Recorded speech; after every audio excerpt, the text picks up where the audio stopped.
yung numerical interpolation. Wherein, natutunan natin kung paano po mag-generate ng equation, ano, para ma-predict natin yung mga future values. Okay. So, yung interpolation, so useful po siya sa sa pag-determine ng mga values na, na kailangan natin for example, hindi given sa ating data. So, 'pag naghahanap tayong value, ginagamit po natin yung interpolation method. Especially kung yung data po natin ay more than two. So medyo kung nakita niyo naman mahaba yung or complicated yung ating, ah, problem if ever na dami ng number of points ah, sa pagtaas po ng degree ng ating polynomial na mage-generate, okey? But, ngayon, so magfo-focus tayo sa, numerical differentiation, which is, basically hindi niyo naman kailangan sauluhin yung mga derivatives, so hindi niyo naman kailangan sauluhin. Pero if ever na gusto niyong ma-check yung problem gamit yung, analytical method, so ano nga ulit yung analytical method? So yung analytical method is yung traditional way ng pagso-solve natin. So siyempre kailangan pa rin nating i-apply yung rules of, derivative. So kailangan alam niyo yung process analytical differentiation, 'yan. So nabanggit ko na rin ba sa inyo class, so for this, ngayong, finals, so magkakaroon lang tayo ng, group activity. So nabanggit ko na ba sa inyo 'yun or hindi pa? Ayan, ano 'yan, Andreas?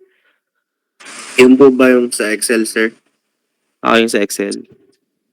Yes Ayan, po. so 'yun. So ano nga napagkasunduan natin, ako na yung magke-create ng groupings, tama Yes ba? po, sir. Ayan, sige. So kung tayo po dito ay 45 sa klase, so I will group you into, 5 groups, So yung 5 groups na 'yun I will group you into 9 groups, okay? So 9 groups which is 5 members each. So yung pag-group ko po sa inyo is hindi alphabetical, so don't expect na, kung sino yung katabi niyo ay kasunod niyo dun sa, arrangement ng alphabetical is hindi po so gagamit tayo ng, random team generator, okay? Pero I think 'yan baka bukas ko na lang din i-post. Pag diniscuss natin para ma-discuss ko na rin sa inyo yung gagawin yung activity, okey? Ayan, so sabi ko nga ulit, so dun sa gagawin po nating activity, so kailangan po ay may participation po bawat isa, kasi yung ibibigay kong problem sa inyo is, I think mga 10 problems yun. Ayan, so kung kayo naman ay 5 members, so tigdadalawa, para naman may output bawat isa, 'yan. So, kayo ng bahala kung sino yung dun sa part na yun, okey? So, sige. So, wait lang. So, mag-start tayo ng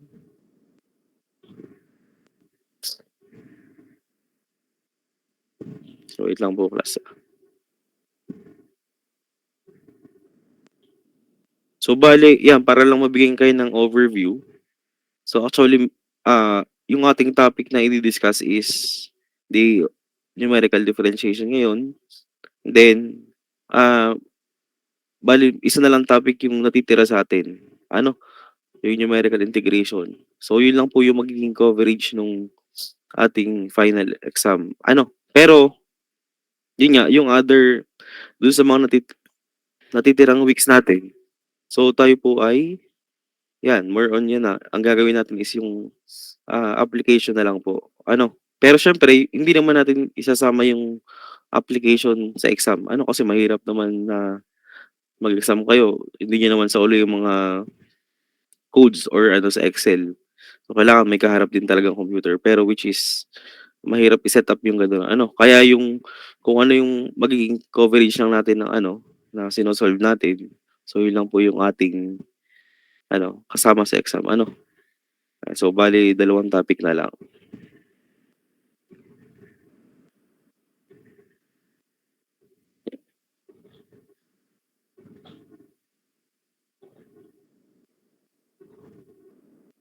So, kunin ko lang yung pansulat ko.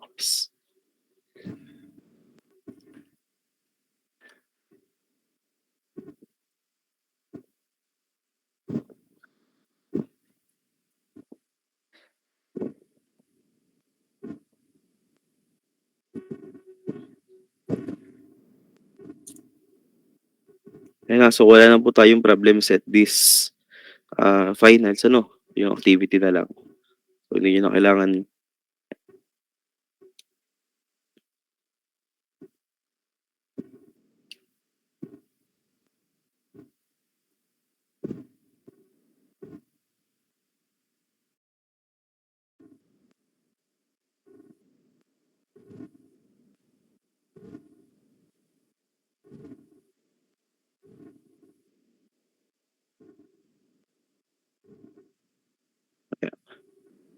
ayan. So, kita na po ba yung ano, screen? Kita na po. Kita na. Thank you. Ayan. So, yung, yan. So, topic natin today nga is about sa numerical differentiation. Ayan. So, kailan nyo ba last na-encounter to? So, yung numerical differentiation is nung differential calculus nyo. Ano, so, sino bang prof niyan? Sina Sir Emil, Sir Renson, ayan. So, doon kina Sir Emil, so natutunan nyo na yung pong ating numerical differentiation or ano, so ang natutunan nyo kina Sir Emil is itong nandito sa left side. Ano, yung paggamit po natin ng analytical method.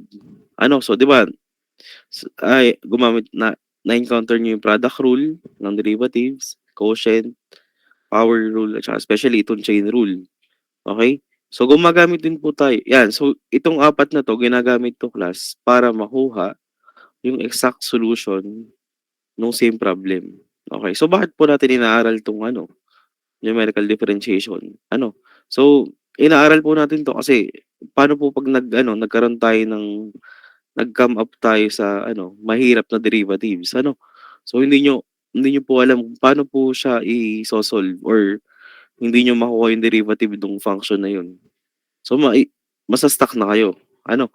Yan. So, dito papasok si numerical differentiation. Okay? So, dito sa numerical differentiation, gumagamit po tayo ng finite difference formula. Ano? In order for us to, to uh, approximate the derivatives or yung slope or yung rate of change ng isang function. So, kung naalala nyo class nung previously nung midterm, so 'di ba, ah, nung nag-solve tayo ng 'di ba, inaral natin yung Newton-Raphson method. So 'di ba nagkaroon din tayo ng problema na possible na mahirap nga yung maging function natin. 'Di ba ang formula nun is yung f of x over f prime of x, 'di ba? Yung kung naalala nyo, yung x sub I minus f of x over f prime of x. So kung medyo complicated yung derivative, 'di ba hindi natin magagamit yung Newton-Raphson. Kaya pumasok si secant method. So 'di ba dun sa secant method gumamit tayo ng backward difference finite formula. So kung naalala nyo so in-approximate natin yung derivative. So dito ngayon i-discuss natin yung different finite difference formula na gagamitin. So yung siguro yung sa second is yung backward difference lang yung method. So dito meron pa pong ibang method na pwedeng gamitin. Ano? Ayan. So kung naalala nyo class, okay? So, yung definition ng first derivative, okay? So, let A, B, and C be the discrete data points in a given function. Okay? So, yan, makikita nyo dito, may tatlo pong point. Yung A, yung B, tsaka yung C. Okay? So, ngayon, yung pong ating yan, yung pong ating difference, or siguro para mas maganda dito sa hindi, sige. Dito ko na lang siya i-discuss sa sunod na Ayan. Pero ito muna. Sa finite difference formula, okay? So, meron po tayong tatlong difference formula. Ano, ayan, okey. If first derivative lang po yung hinahanap sa problem, kalimitan forward difference lang po yung ginagamit, okey? So, hindi naman palagi, pero minsan kapag nasa second derivative, so we also use forward din, okey? Pero, if higher derivative po yung involved, kalimitan is backward and central difference po yung ating ginagamit sa problem, okey?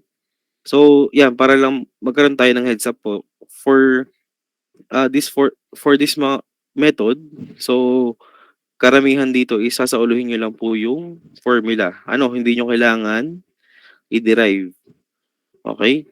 So, yung mga formula na gagamitin natin dito is more on ayan, yun nga ime-memorize niyo lang, okey? So, makikita niyo later yung, mga formula na involved, okey? Ayan. So, sige.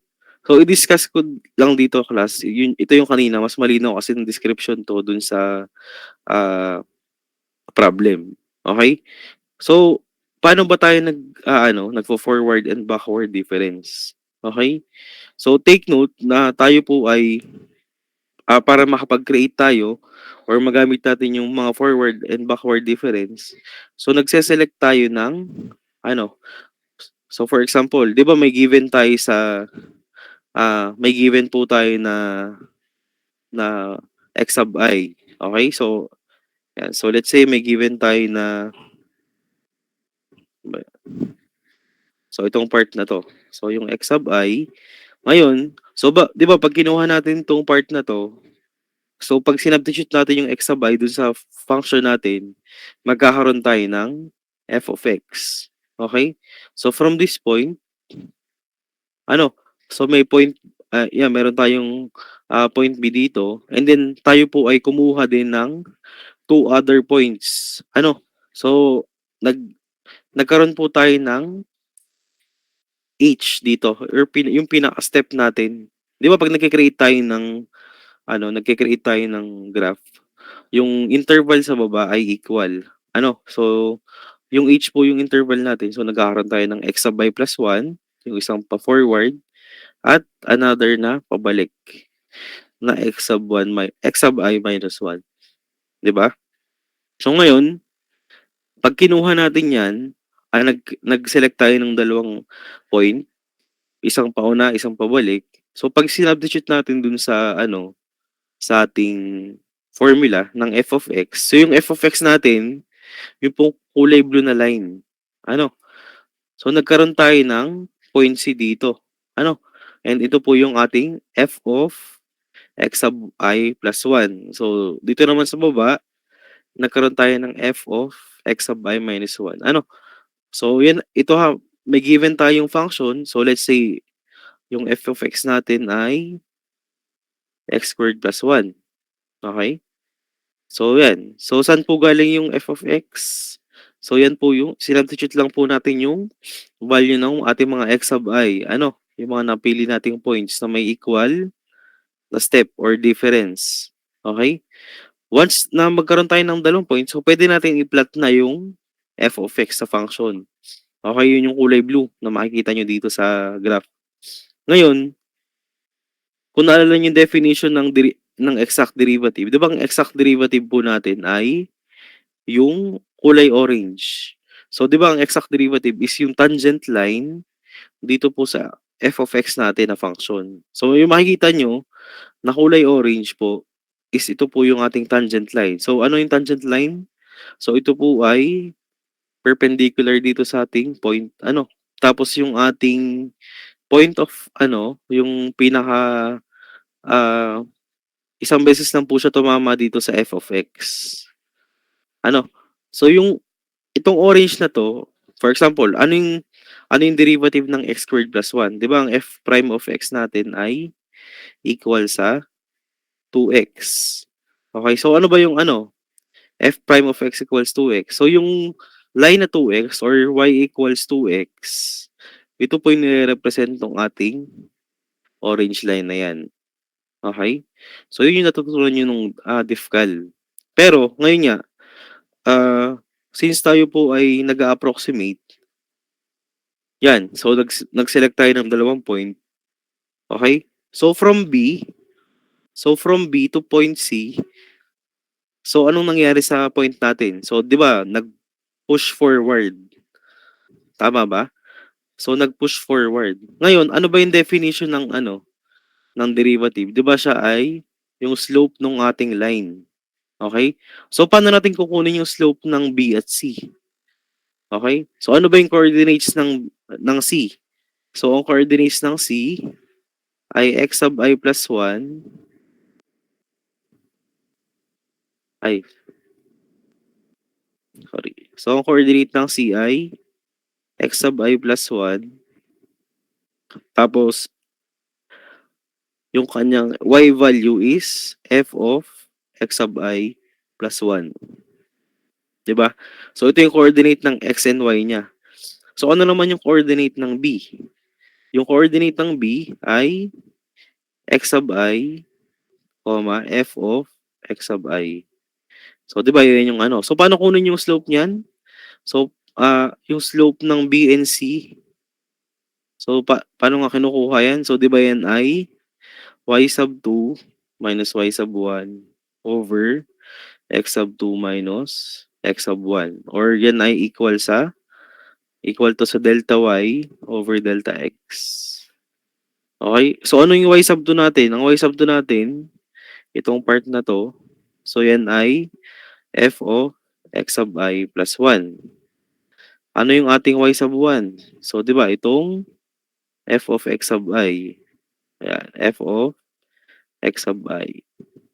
So, ano yung difference nung anong x sub 2? Ang x sub 2 is x sub I plus 1 minus, ano yung ating x sub 1? So, itong x sub I. Okay? So, yan. So, ano ba yung value? Yan. So, makikita nyo, itong na-generate po natin, since yung ating point is from point B to point C, so nagkaroon po tayo ng, ano, ng forward difference. So, yung forward difference formula natin, so same ba? So, kung makipapansin nyo, itong formula dito ay parehas lang po dito sa nakuha natin. Ano? So, bakit po siya naging H? Ano ba yung value ng x sub I plus 1 tsaka x sub I? So, di ba, ang value niyan ay x sub I plus 1 tsaka x sub I ay H. Ano? Kaya pwede niyong palitan yung na H na lang. Ano? If may kalimitan naman is kayo po yung nagseset ng H or minsan given po yan sa problem. Ano? Ayan. So, ano naman yung kapag backward difference? Pag backward difference naman is ito naman. From point B to point A naman po yung given. Ano? From point B to point A. Kukunin nyo naman yung slope ng kulay violet na line na to. Ano? So, alam niyo naman yung coordinate niyan. Ano? So, same lang yan ng lalabas. Ano? Okay? Ang central difference naman, class, is is yung difference from point C to point A. Ano? Kaya kung mapapansin nyo, yung pong ating denominator is 2H na. Kasi ang kinuhang difference ay from x sub I plus 1 minus x sub I minus 1. Ano? So, 2H yan. Tapos, syempre, yung sa numerator natin, ito, f of x sub I plus 1.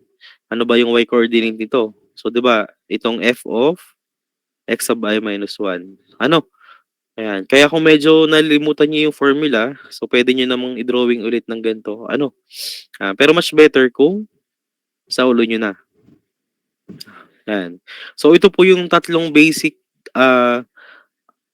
formula ng ating sa first derivative pa lang tayo. So, meron tayong forward, central, and backward difference. Ano? So, ganun lang po, yan, kadali. Ano? Ayan. So, proceed tayo sa next. Okay? So, sa next po natin, ito, ayan na. So, kindly, ayan. So, yan, ito po yung sa first derivative. So, kumbaga, na-derive po natin kanina. So, same lang po to class. Yung ating 2 point forward 2 point backward, tsaka 2 point central. So, bakit po same yan? Kasi 'di ba meron tayong dalawang point, yung B at C, yung A at saka B, at saka A and C. So, itong forward difference, central tsaka backward, so same lang po siya sa 2 point forward, 2 point backward, 2 point central. Ano? Kasi dalawang point yung ginamit natin. So, yan. So, itong tatlong to, na-derive na natin kung paano. Okay? So, itong nandito naman sa baba, what if ito naman po yung given? So, 3 point forward naman yung given, 3 point backward, and 4 point central. Ano? So, nagkaroon tayo ng ano. So, ito, tulad nga ng sinabi ko, ano ba pag 3 point forward? So, for example, ito po yung ating graph. So, magkakaroon pa tayo dito ng another line na x sub I plus 2. So, magkakaroon tayo ng another point dito. Then, isa pa, x sub I plus 3. Ano, para magkaroon tayo ng 1, 2, 3. Ano, 3 point.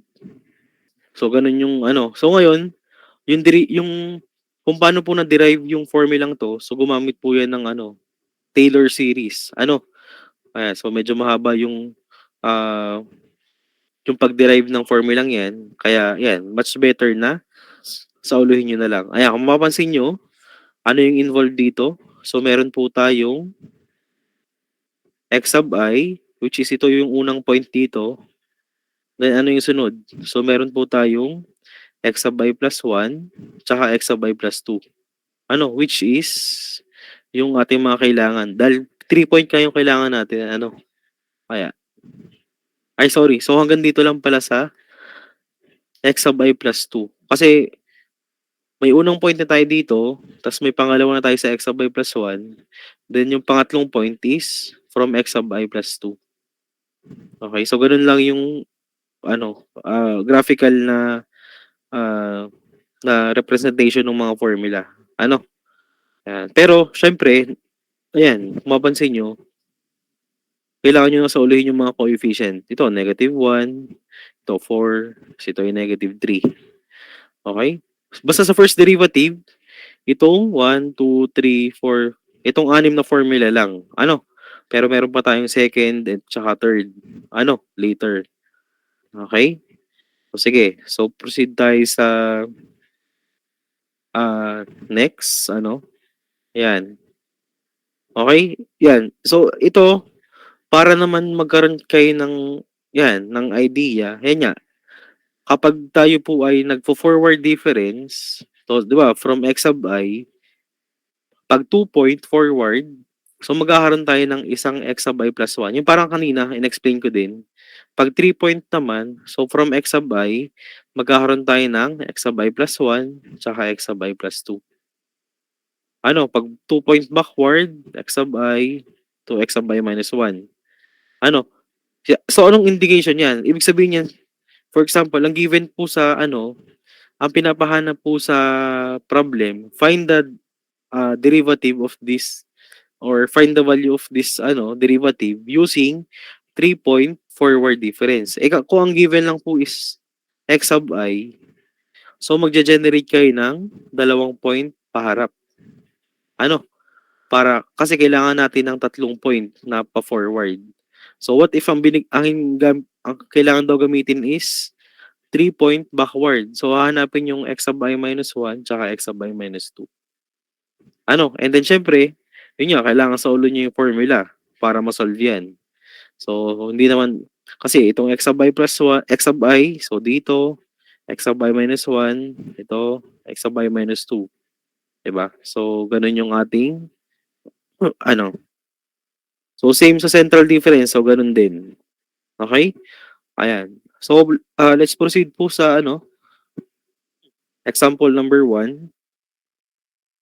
So, sa example number 1, meron daw po tayong let f of x be equal to x squared. So, ito po yung ating pinaka-function.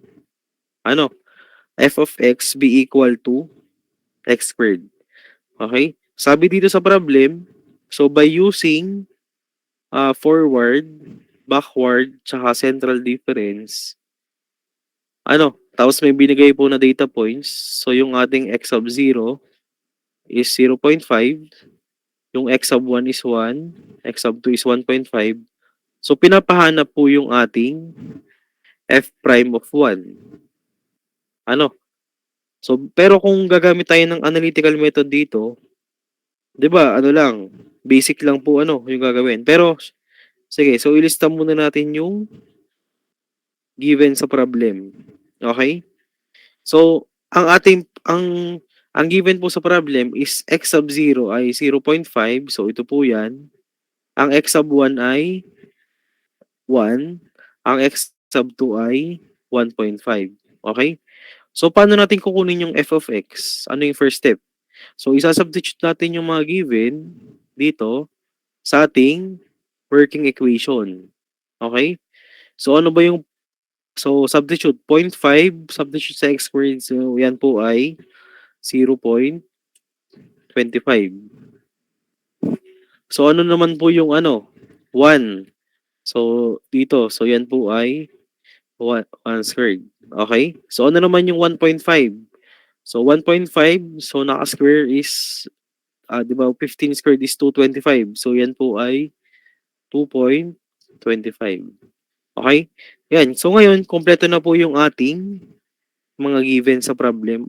So, para mas madali yung approach po natin dito, para mas madali, so, pwede po natin siya lagyan ng pinaka-label. Ayan. So, for this one, ito po ay x sub I. Okay? So, ito po yung ating x sub I plus 1. And ito po yung ating x sub I minus 1. Okay? So, makikita nyo, ano po yung kanyang difference or yung pinaka-step niya. So yung increment niya or yung pinaka-difference ng bawat x natin ay ang h po natin ay equal sa 0.5. Kasi 0.5 plus 0.5 ay 1. So 1 plus 0.5 is 1.5. Okay? So yung h po natin ay equal sa 0.5. Okay?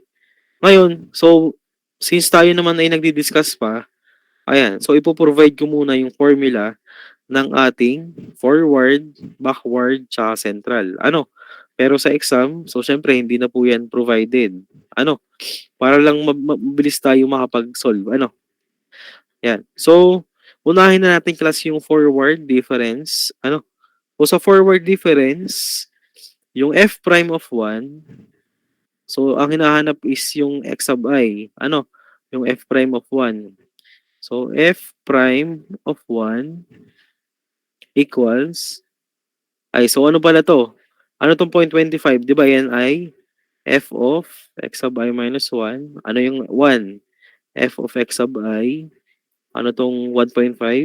F of x sub I plus 1. Okay? So, ano yan? So, ang f of x sub I plus 1, so itong part na to, so which is 2.25, minus, ano po yung f of x sub I? F of x sub I ay 1. So, divided by, ano yung ating h? So, yung h natin is 0.5. Pero, syempre, di ba, forward difference formula yung ginamit natin. So, di ba, kung isusubtract nyo naman yung x sub I plus 1, which is 2.25, ay yung 1.5, at saka yung 1, so 0.5 naman. So, gets nyo naman kung bakit h yung nilagay dito. Okay? So, yan ay 0.5. Okay? So, ano po yung lalabas na sagot sa atin dito? So, 1.25. So, 1.25 divided by 0.5 or 1.25 times all over 1/2. So, magiging ano yan? So, 2.5. So, yung f prime of 1 natin will be 2.5. Okay? So, ayan, makikita nyo. So, 2.5. Yung lumabas. Okay? So, pag backward difference naman, yung makukuha po natin is, so, f prime of 1. So, ano po yung f of x sub I? So, 1 minus, ano tong part na to? F of x sub I minus 1 is 0.25. So, divided by yung h natin. So, ano po yung h? 0.5. Okay? So, ano yan? So, 0.75. Ito ay 0.75 all over 0.5. So, 0.75 divided by 1 half or times 2 is 1.5. Ano? So, yung f prime of 1, gamit yung backward difference is 1.5. Okay? And lastly, for uh, central difference formula, so meron po tayong f prime of 1. Yan. So, ano po yung f prime of 1 ng x sub I plus 1? So, ito po ay 2.25. Ano? Ano naman yung f of x sub I minus 1? Itong 0.25. Okay? So, divided by, ano? So, 2h. Ano yung h natin? 2 times 0.5. So, yan po ay 2.25 minus 0.25 is 2 divided by 1 or equal po yan sa 2. Okay? So, f prime of 1 ay equal sa 2. Okay? And take note, ano po yung sabi sa problem? Sabi sa problem, determine which method produced the best result. So, alin po yun dyan yung nag-produce ng best result? So, how can we check? So, gamit po yung analytical method. So, di ba, ang ating given sa problem ay f of, yan, so medyo na, ano na. So, di ba ito yung given sa problem? F of x equals x squared. So, f of x equals x squared. So, I'm sorry, wala pa palang, ano yan. So, f of x equals x squared. So, ang hinahanap ay f prime of 1. Ano? So, ito yung hinahanap. So, ano ba yung f of x? Di ba ang f prime of x natin ay equal. So, gamit yung analytical. So, equals 2x. Ano? So, ano yung f prime of 1? So, f prime of 1 is 2 times 1. Ano? So, yung given sa problem, so ito, madali pa lang. Ano? Para lang magets nyo yung process. Ano? So, yung f prime of 1 ay equal sa 2. So, titingnan nyo, alin po dito yung ang ginamit nating method for this one is analytical. So, ito po yung ano, ito po yung exact na value dapat, yung 2. So, kung mapapansin nyo, aling method yung nag-produce ng best result? So, di ba? Therefore, yung central difference yung nag-produce ng best result. Ano? Ayan. So, yun. So, kailangan nyo pa rin palang sa ulo yung ating ah derivatives. Ano? Pero yung mga basic lang naman. Ano? Para ma-check kung alin po yung best method na ginamit. Ano? Kung mapapansin nyo, yung nakuha po nung ating backward difference tsaka forward difference ay malayo sa 2, 'di ba? Kasi nga tayo po ay nag-a-approximate. Ano? So, syempre, ayun. So, if ever ganito yung given, mas pinakamaganda gamitin yung central difference formula. Okay? Kasi yung nakuha niyang sagot, exact.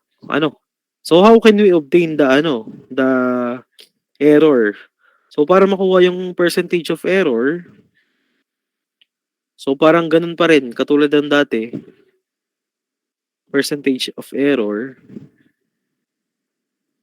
ano? So, yung formula niyan, so yung exact value, ito yung absolute value minus nung numerical value. So, divided by the, exact value. So, yan lang, ganyan lang po, So, times 100%. So, ano po yung exact value? Ang exact value is yung gamit yung analytical, yung 2. Ano? Yan. Sige. So, yun lang po sa problem number 1. Ayan.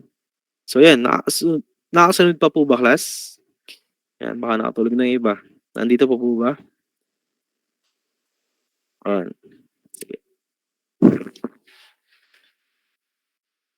Yan. So let's proceed po sa second example. Ayan. Yan. So dito class, yan, wala naman tayong given na equation. Ano? So sa example number 2 natin, given daw po yung weather forecast, ano? So given daw po yung weather forecast ng rainfall per 6 years. Ano? So per 6 years from 2000 to 2018. Okay? So given daw yung makikita nyo, yung ating pong step, yung difference po ng ating ano ay yan. So difference po ng ating ano ay 6. Ano? So makikita nyo yung difference niyan. So 6, ito ay 6, ito ay 6. Okay? So una nating ilista, yung H po ay equal sa 6. Okay? Ayan. So pwede nyo nang labelan. Ano? So find the rate of change of the rainfall on 2012. Ano? So on 2012. So 2012 po yung hinahanap na rate of change. Ano? Since yung 2012 po yung hinahanap, so yun po yung gagawin nating ano, yun po yung gagawin nating x sub I. Okay? So yung 2012, ano ba yung kailangan sa central difference? Ang kailangan sa central difference is yung f of x sub I plus 1 tsaka yung f of x sub I minus 1. Ano, kung ito po yung gitna, so yun kung 2012 yung ating x sub I, so anong kasama niyan? Yung x sub I plus 1 na 2018 tsaka yung 2006 na f of x sub I minus 1. Okay? So, ito po yung ating maging x sub I kasi ito po yung hinahanap. Ano, find the rate of change on 2012. Ano, for letter A lang po ha, 2012 is yung ating x sub I. So, ito po yung ating x sub I plus 1. Ito yung ating x sub I minus 1. Ano, and then nasa ilalim is yung 445, 568. Ay, sorry. Mali pala. So, nasa baba natin ay sa 2012 by 746. Ito ay 935. Ito sa 2006 ay 5, 568. Ano? So, ano po yung nandito? Ano yung 935? Ang 935 natin, ito po yung ating f of x sub I plus 1. Ang x sub I natin ay, ang 746 is f of x sub I. And yung x sub I minus 1 is, yan, ito yung f of x sub I minus 1. Ano, yan. So, tulad yan ang sinabi ko, yan. So, given naman din yung formula. So, ang hinahanap ay f prime of 2012. Ano? Ang hinahanap ay f prime of 2012. So, gamit daw po yung central difference. So, ano yung kailangan nyo gawin? Isasubstitute nyo lang po yung given. Ano po ba yung f of x sub I plus 1? So, di ba? Ito po yan. So, 935. So, minus, ano po yung ating f of x sub I minus 1? So, ito naman, 568. Ano? So, divided by, ano po yung ating denominator? Ano yung h natin? 6. Ano? So, 2 times 6. Ayan. So, sige nga. So, makikicalculate. Ano pong lalabas na sagot dito sa f prime of 2012?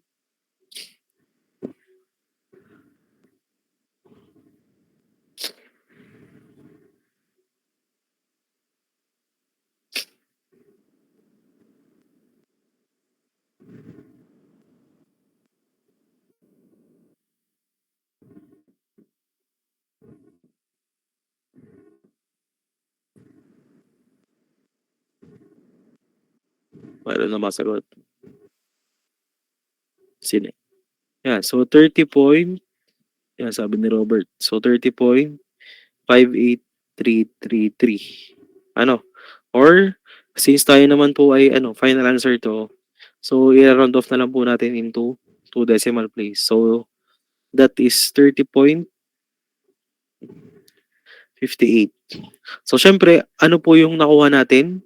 Rate of change ng rainfall. So, ang nahanap natin ay yung Y value. So, basically, ang rate of change natin is naka-millimeter. Ano? So, ganyan lang po kadali yung sa letter A. Okay?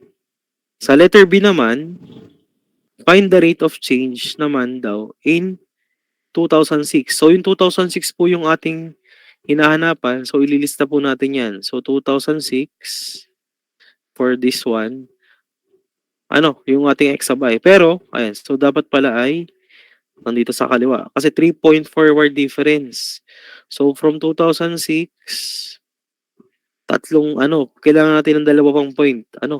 So, kailangan natin ng 2012 tsaka 2018. Kasi kailangan natin ng 3 points. So, 2012, 2018. Okay? So, ilista lang natin yung 568. Ito ay 746, tsaka 935. Okay? So, dahil ang hinahanap is yung 2006. So, ito po yung ating x sub I. Ito yung ating x sub I plus 1. Ito yung x sub I plus 2. Okay? So, ito yung f of x sub I, f of x sub I plus 1, and f of x sub I plus 2. Okay? Ayan. And gamit po yung formula natin, ang hinahanap lang po ay f prime of 2006 gamit yung 3-point forward. So, direct sub lang. So, negative f, ano po yung f of x sub I plus 2? So, ito po yan. Negative 935 plus 4. Ano naman yung x sub I plus 1? Ito naman 746. 4 times 746 minus 3 times, ano naman yung f of x sub I? Itong 568. So, divided by 2 times 6 or 2 times 6. Yan. So, yan. So, ano po yung ating final answer sa f prime of 2006?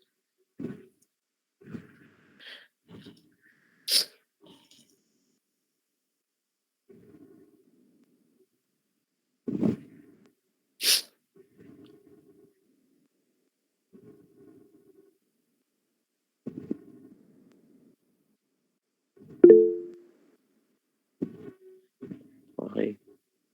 Yan. Sige, Robert. Anong sagot? Yan, 28.75. Sakto po ba yun? 28.75. Okay. So, 28.75. Ayan. So, f prime of 2006. Okay? So, yan. So, meron na tayong rate of change. Kaya mm ulit. So, madali kapag tayo ay may mga given na points. Okay, so meron pa tayong letter C. Okay? So, based on the information in B, so estimate the amount of rainfall for year 1994. So, amount ng rainfall for the year 1994 using 3 points backward difference. Okay? So, ngayon, ang problema natin, wala po tayong year 1994 sa ating given. So, wala tayong year 1994. So, paano po natin hanapin? Kaya sinabi sa problem, gamit daw po yung ating,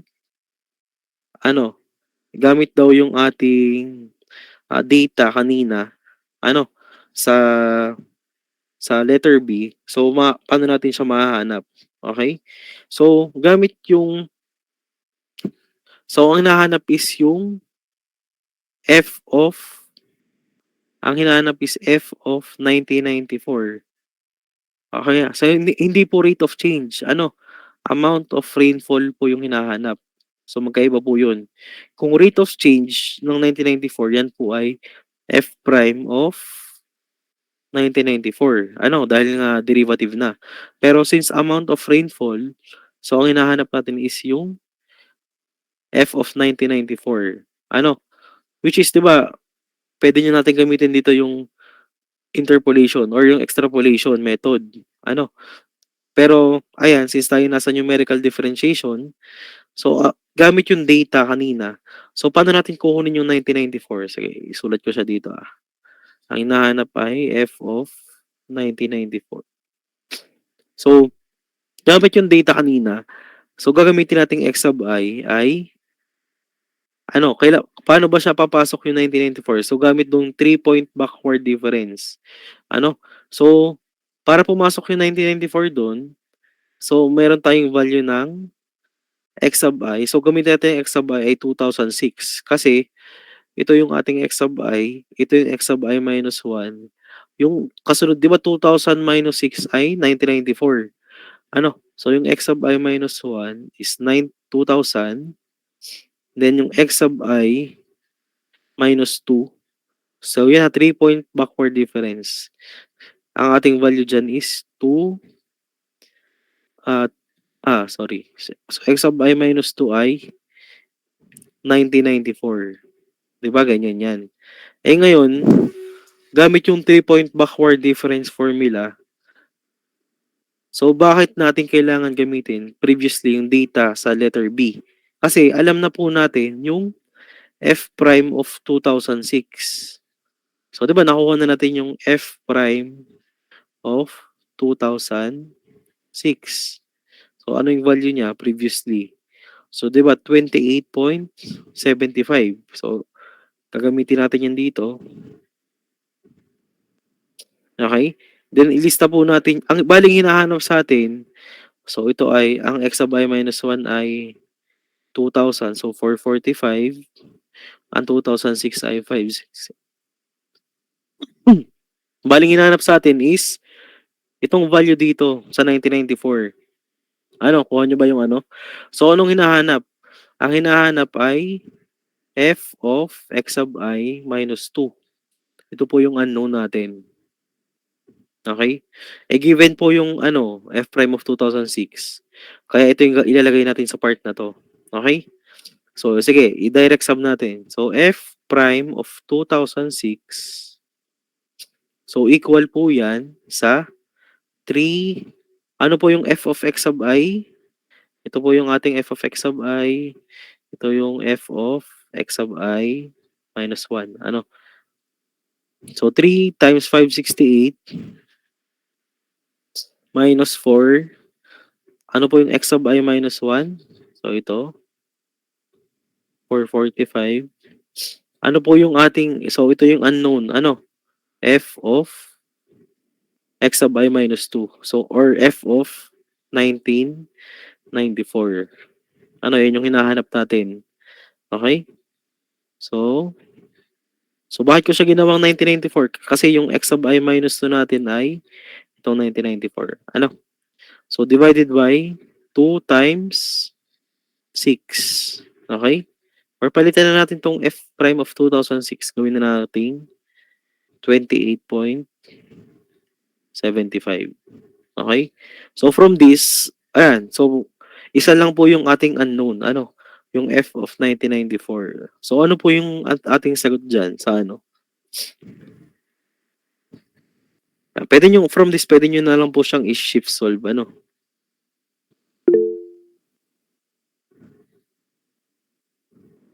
Ayan. So, yan ay... Yan, sino nag-reset? Si Robert ulit. 421. Sakto uli yan? 421? Okay. So, 421 mm. Okay. Yan. So, yan po yung ating sagot sa amount ng rainfall for year 1994. Okay. Kung i-check natin yung trend ng graph, ano? So, ang nakuha natin is 421. Kung makikita nyo, yung graph naman natin, ang trend niyan, pataas po tayo yung value. Ano? So, nataas siya every 6 years yung amount of rainfall. So, yung nakuha natin is 421, which is below dito sa 445. Ano? So, we can say na tama po yung sagot natin. Ano? Kasi nga, or malaki yung chance na tama kasi below dito sa ating given data. Ano? Hmm, yan. So, ayan. So,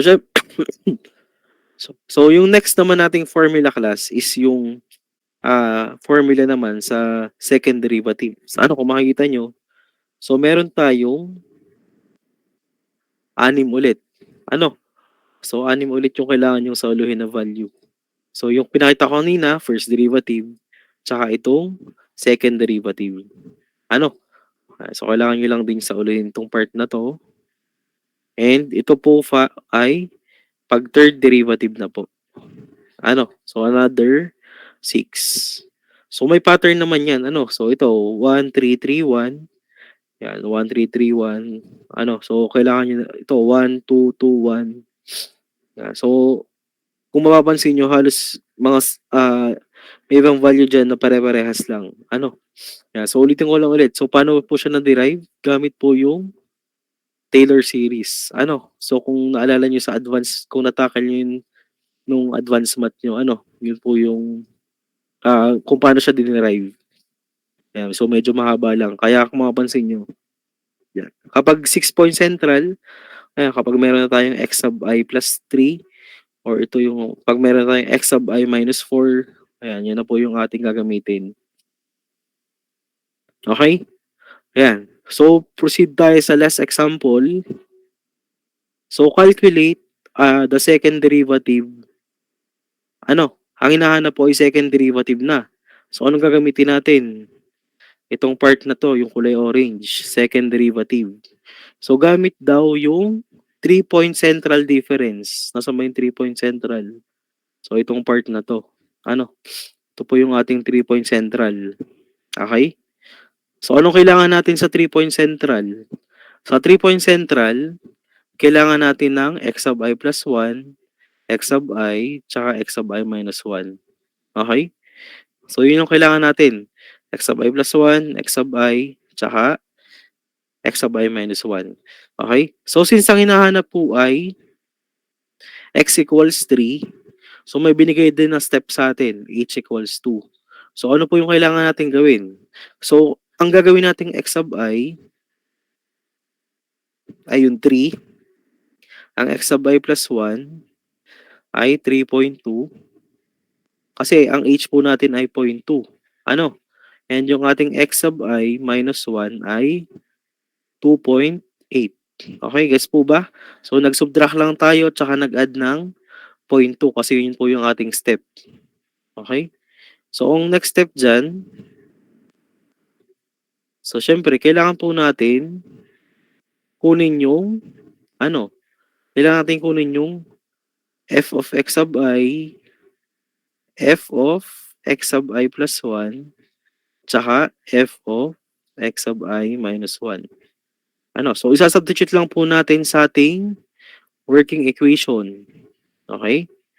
So, ano po yung unang value? Ano yung x sub I natin? So, 3 raised to x all over 2x. Ano po yung ating ano dyan?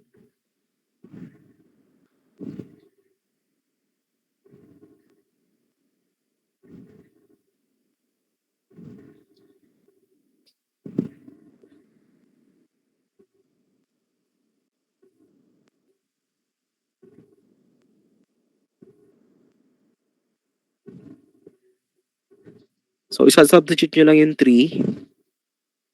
Itong 3, dito po sa ating function. So, meron ba? Medyo mahaba. 4.5 yung sa 3. Ano sa ano? Sa 3.2.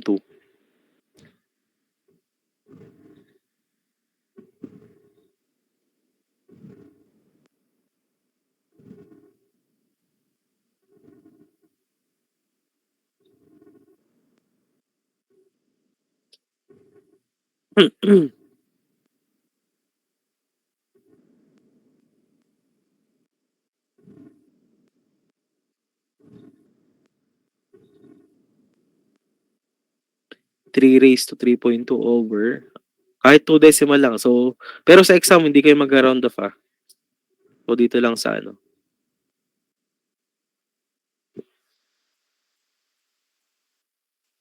5.25. Sige, tsaka ito na rin 2.8. Para kompleto na.